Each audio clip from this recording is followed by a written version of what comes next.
చెరపకురా చెడేవు అంటారు. బంగ్లాదేశ్లో చెడగొట్టింది పాకిస్తాన్. ఎలాగా? తన మనుషుల ద్వారా. అంటే దేశం విడిపోయిన రోజుల్లో కూడా 70-75% కాదు, 80-85% మంది ఆ రోజున బంగ్లాదేశ్ దేశాన్ని కోరుకున్నారు. కానీ ఒక 15% మంది పాకిస్తాన్తోనే ఉండాలని కోరుకున్నారు. స్వతంత్ర దేశం ఉండకూడదని కోరుకున్నారు. అట్లాంటి వాళ్ళకి నాయకత్వం జియా గ్రూప్ అన్నమాట, ఖలీదా జియా గ్రూప్.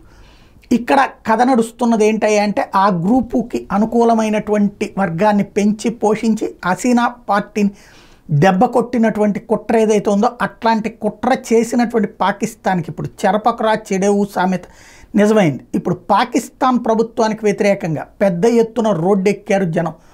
ఆ మధ్యన శ్రీలంక, ఆ తర్వాత ఇప్పుడు బంగ్లాదేశ్, ఆ మధ్యలో మయన్మార్, ఇట్లాంటి చోట్ల ప్రజా సంఘర్షణల ద్వారా జరిపినటువంటి కుట్రతో నాయకుల్ని, నాయకత్వాల్ని మార్చి అక్కడేమో ఏదైతే మయన్మార్లో ఆంగ్ సాన్ సూచీని జైల్లో పడేశారు, అక్కడ సైనిక పాలన నడుస్తుంది. బంగ్లాదేశ్లో ఇప్పుడు ఎవరైతే సైన్యం నడిపేటటువంటి హుస్సేని లేకపోతే అమెరికా నడిపేటటువంటి వ్యక్తి ఇప్పుడు అక్కడ కథ నడిపిస్తున్నాడు. అట్లాగే శ్రీలంకలో అట్లాంటి పరిస్థితి వచ్చింది. అట్లాంటి పరిస్థితి ఇప్పుడు పాకిస్తాన్లో సృష్టించే ప్రయత్నం జరుగుతూ ఉంది.